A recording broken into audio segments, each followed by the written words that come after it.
Hello, everybody, and welcome back to the second shelf and to the second review of the 6 shortlisted books of the Women's Prize for Fiction. Last week, I reviewed the first one, Patricia Lockwood. No one is talking about this. If you are interested and you missed it, I will leave a link to this, to that review down in the description. And you also find all the 6 shortlisted books in alphabetical order, author name down below, and a link, of course, to the Women's Prize website. As I said in the video last week, I'm reading and reviewing those books in no particular order. So it doesn't say anything about whether I like them or not. I'm just picking them up as I go. And yes, I know I was absent on Friday. You were all mourning and grieving that I was absent on Friday because I pre-filmed this video. I'm still absent, but I pre-filmed this video a week ago so that I would have at least one video to put up while I'm gone, because I'm visiting my mother again. So anyway, I will be back next Friday with a Friday Reads. But on to the women's shortlisted books. And today's review is about a book I very much looked forward to reading, and that is Yaa Gyasi, Transcendent Kingdom. Yaa Gyasi is a US-American author, Black US-American author. So it's the second US-American author in a row. And also that doesn't have any rhyme or reason, it's just coincidence that I review, you probably all know her because of her debut book Homegoing, which I called Homecoming in my tops and flops of May. Which I really liked. That was a historical fiction novel about two families coming from two sisters from the time of slavery up to modern day, and one is sold into slavery and the other one stays in Ghana and marries a white slaveholder there, and then you get generation by generation of these two families. And I thought it was a really good, well-written, fast-paced historical fiction. It was what I call commercial fiction.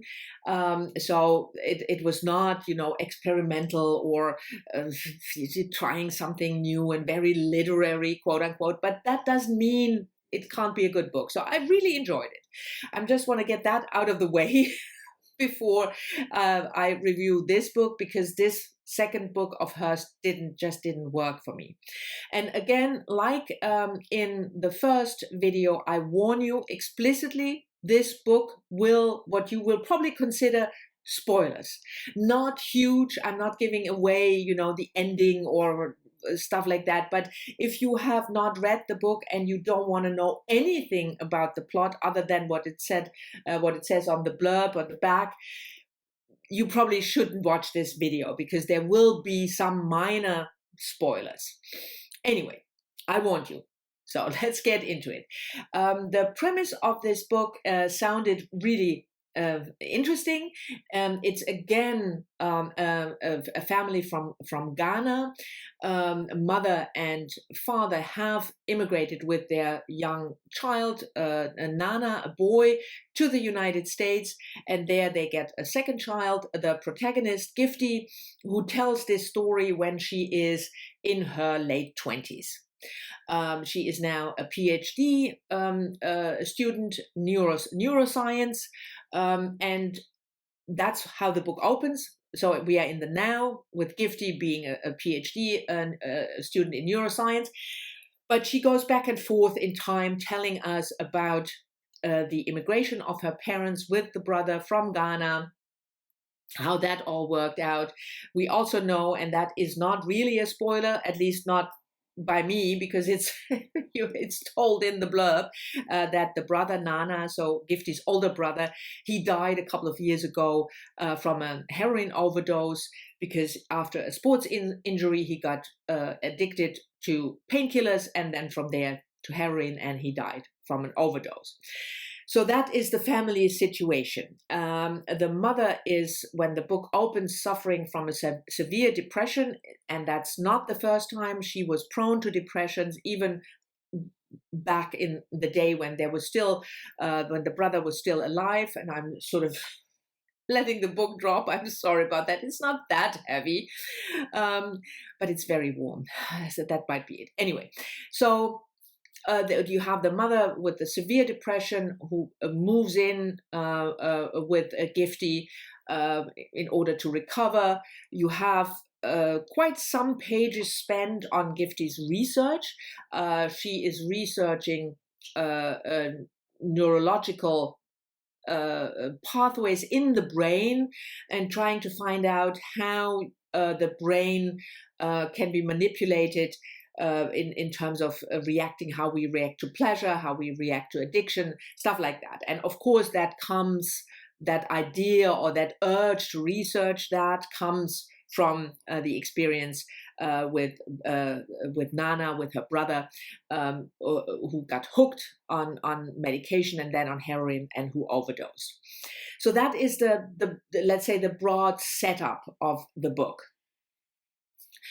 And that it was not something that I thought right from the get-go, oh, that's not interesting. I mean, I'm not huge in family stories, but still the neuroscience angle I thought was something fresh, and I'm a science nerd, so I like that kind of stuff.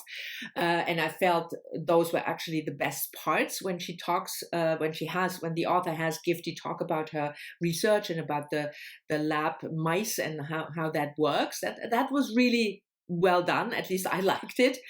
But the rest of the story for me was, first of all, boring. It just didn't interest me after, I would say, the first 100 pages or something, when we get the whole setup, what happened to the family, and we know what the mother does now and what the father does now, and that the brother has died and what Gifty does. And then it's like as if the book stopped, and from then on, it's not really, there is no story anymore. I mean, there's things happening still, but there's no story anymore. Instead, we get all these flashbacks to what happened previously, and we also get really, really big themes. Religion plays a very important role in the book. And I'm not a religious person, but I don't mind reading about it at all. So that was not the reason that the book didn't work for me. But religion is a really big issue. The way the family was religious back in Ghana, but also now here in the US, how that works, the importance of it. So that was a big part. And then you have these big more social issues like addiction, like racism, immigration. Those are big themes, plus the neuroscience thing, plus the family death and grief and depression and all that. And it was as if the book was trying to make this whole bouquet of stuff, but didn't really know what to do with it, first of all. And second of all, didn't really want to go too deep into each of them. So the author, that was my impression. The author took this big theme, looked at it, and then took a very colorful, very pretty little candy wrapper and wrapped it around the big theme and then threw it to the reader. Here you go. That's a big theme, but don't worry. Just eat the candy. You will feel better. Yeah, that kind of book, that kind of structure, that kind of approach to a novel just doesn't work for me at all, because I find it, like I said, boring. And also it irks me that these big themes are just, brushed a little, but not developed in any serious or meaningful way. The ending was outright Hollywood cheesy. Again, one of those novels that I felt when I read the ending, the author had to just end it now, because it's like it's almost 300 pages. That's quite enough. Otherwise, it's getting too long. Well, we'll just stop there. And then we sort of look in our box of stuff and we find this nice ribbon, and then we make a last chapter where we just tie this nice little bow so everybody goes home happy. Yeah, I'm sorry, that just doesn't work for me.